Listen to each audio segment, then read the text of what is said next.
என்னப்பா அது சம்பா பருவத்தில் தான் மழை பெஞ்சு வெள்ளம் வந்து பயிரெலாம் நாசமாக போச்சு. இப்போ என்னென்னா எரிக்கிற மாதிரி வெயில் அடிக்குது. இந்த வெயிலில் பயிரெலாம் பொழைச்சி தேறி வருமாங்கிறதே தெரில. இப்படியே நம்ம பொழப்பு போயிட்டு இருந்தா என்ன பண்ணுறது?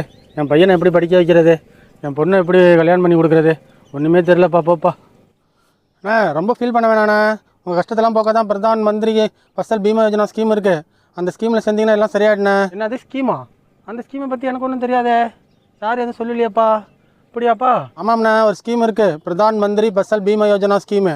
அது நம்மள மாரி விவசாயிகளுக்காகவே தயார் பண்ணது. அதை பற்றி சொல்கிறேன். அந்த ஸ்கீமை பற்றி எனக்கு கொஞ்சம் விலாவரியாக சொல்லுப்பா, நானும் தெரிஞ்சுக்கிறேன். உங்களுக்கு மட்டும் இல்லைண்ணா, உங்களை மாரி எல்லா விவசாயிகளுக்கும் புரிகிற மாதிரி சொல்கிறேன். வரப்புயர நீர் உயரும், நீர் உயர நெல் உயரும், நெல் உயர குடி உயரும். இந்த குடியாக உயரணும், விவசாயிங்க உயரணும். விவசாயிங்க உயரணும்னு மக்களுக்கு தெரியுதா இல்லையோ, அரசாங்கத்துக்கு தெரிஞ்சிருக்கு. அதுக்காக கொண்டு வந்த திட்டம் தான் பிரதம மந்திரி ஃபசல் பீமா யோஜனா திட்டம். இந்த திட்டத்தோட அம்சமே வந்து ஒவ்வொரு விவசாய குடும்பத்தையும் உதவுறது தான். இது நீங்கள் நினைக்கலாம், இது என்ன ஸ்கீம்? இது ஒரு காப்பீடு திட்டம் தான். நீங்கள் என்ன இது ரொம்ப சிக்கலாக இருக்குமே அப்படின்னு நினைக்கலாம். அப்படிலாம் இல்லை. இது ரொம்ப ரொம்ப ரொம்ப ரொம்ப சுலபமானது. ஒவ்வொரு விவசாய குடும்பத்தையும் பாதுகாக்க உதவுகிற ஒரு ஸ்கீம் தான் இது. ஏன் இந்த பயிர் காப்பீடு விவசாயிகளுக்கு ரொம்ப முக்கியம்? மோசமான வானிலை காரணமாக பயிர் பொய்த்து போகிறது. ரெண்டாவது, நம்மளால் உடம்பு சரியில்லை, வயலுக்கு போக முடியல, ஒரு மாதம் 2 மாதம் மாத கணக்கில் விடுமுறை எடுத்து வீட்டில் இருக்கிறதுனால பயிர் வீணாக போகிறது. இன்னொன்று வந்து பேரிடர் காலங்களில் நிர்கதியாக நிற்கிறது. இந்த 3 விஷயம் வந்து நம்ம விவசாயிகளை ரொம்ப பாதிக்குது. அதுக்காக தான் இந்த காப்பீடு திட்டம் உருவாக்கியிருக்காங்க. முதல்ல வந்து மோசமான வானிலை பார்ப்போம். மோசமான வானிலைன்னா வந்து அதிகமாக பனிப்பொழிவு, கடுமையான வெப்பம், இதனால் வந்து பயிர் பாதிக்குது. இதனால் நம்மளுக்கு மகசூல் பாதிக்கப்படுது. இந்த இழப்பை வந்து ஈடுகட்டுற வகையில் தான் இந்த காப்பீடு உருவாக்கியிருக்காங்க. இன்னொன்று, நம்மளுக்கு உடம்பு சரியில்லை, போக முடியல, வர முடியல, வயலுக்கு சரியாக கவனிக்க முடியல அப்படிங்கிற ஒரு விஷயத்துக்காகவும். ரெண்டாவது, பேரிடர்னால் வந்து எதிர்பாராத நேரத்தில் வந்து புயல், மழை, வெள்ளம், திடீர்னு வெள்ளம் ஏற்பட்டுருச்சு, திடீர்னு புயல் வந்துருச்சு அப்படிங்கிறதுல பயிர் பொய்த்து போனாலும் இதிலெல்லாம் ஈடுகட்டுறதுக்காக வந்து இந்த பயிர் காப்பீடு திட்டம் ரொம்ப அவசியம். புயல், மழை, வெள்ளம் போன்ற பேரழிவுகளால் பாதிக்கப்படுறப்ப இந்த காப்பீடு வந்து உங்களுக்கு உடனே கிடைக்கும்.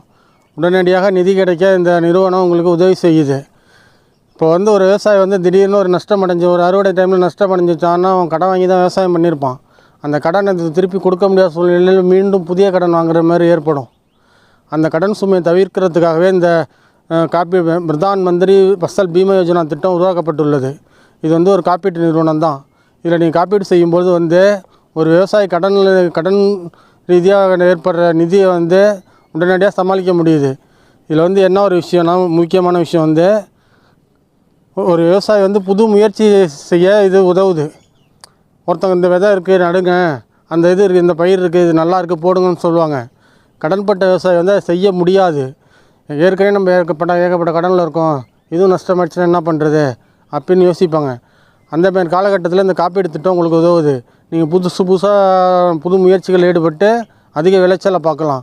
காப்பீடு திட்டம் வந்து உங்களுக்கு ரொம்ப உதவி செய்யும். பயிர் காப்பீடு பற்றி சில கட்டுக்கதைகள் சுற்றிக்கிட்டு இருக்குது. அந்த கட்டுக்கதைகள் என்னென்னு பார்ப்போம். முதல்ல பார்த்தோம் அப்படின்னா, பயிர் காப்பீடுக்கான விலை அது ரொம்பவே அதிகம் அப்படின்னு விவசாயிகள் மத்தியில் ஒரு செய்தி வந்து பரவிட்டுருக்கு. உண்மையில் பார்த்தா அப்படி எதுவும் கிடையாது. உங்களோட மொத்த தொகையில் வெறும் 1லேருந்து 1.5% ப்ரீமியம் மட்டும் நீங்கள் செலுத்தினா போதும், உங்களுக்கான பயிர் காப்பீடு உங்களுக்கு கிடச்சிரும். அதற்கு அடுத்தது பார்த்தோம் அப்படின்னா, பயிர் காப்பீடு செஞ்சால் அதை நம்மளால் கிளைம் பண்ணி அதற்கான உரிய பயனை அடைய முடியாது அப்படிங்கிற ஒரு செய்தியும் விவசாயிகள் மத்தியில் உலகிட்டுருக்கு. ஆனால் அது உண்மையில் அப்படி கிடையாது. வருஷத்துக்கு பார்த்தோம் அப்படின்னா 85லேருந்து 90% மக்கள் வந்து இந்த பயிர் காப்பீடுலேருந்து பலனடைஞ்சிருக்காங்க. அதற்கான தரவுகளும் நிறையா இருக்குது. அதனால் இதை பற்றி விவசாயிகள் பயப்பட தேவையில்லை. அடுத்து, பயிர் காப்பீடு செய்வதற்கு என்னென்ன ஆவணங்கள் தேவை அப்படிங்கிறத பார்ப்போம். முதல்ல உங்களுடைய கைபேசி எண் அது தேவை. அதற்கு அடுத்தது ஆதார் எண்.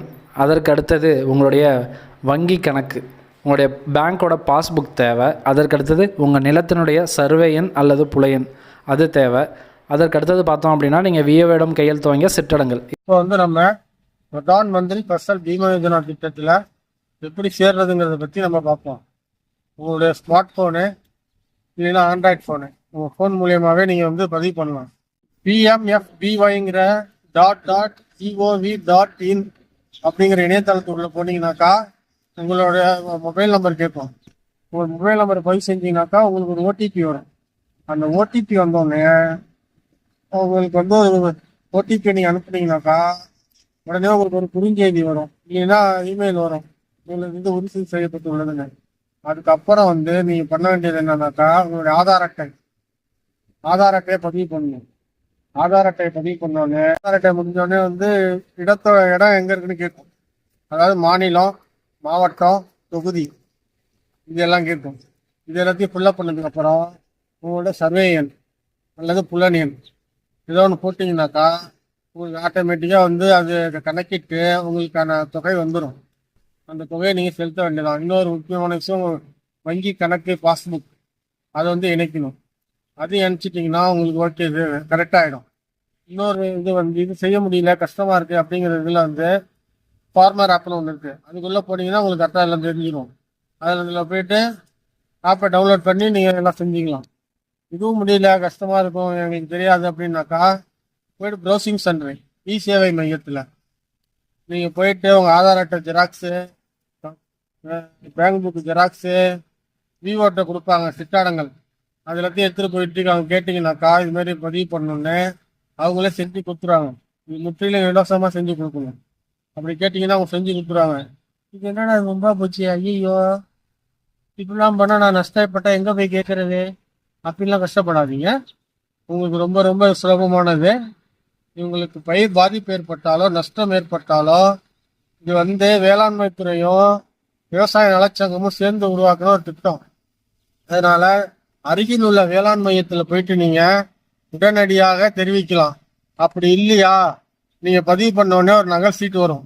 அந்த சீட்டை எடுத்துட்டு பொது சேவை மையத்தில் போய் சொன்னீங்கன்னாக்கா உடனே இதுக்கான நடவடிக்கை எடுப்பாங்க. உடனே வந்து ஆஃபீஸர் வயலில் பார்ப்பாங்க. பார்த்த உடனே உங்களுக்கு உடனடியாக உங்கள் வங்கி கணக்கில் பணம் ஏறிவிடும். அதனால எந்த பயமும் இல்லை.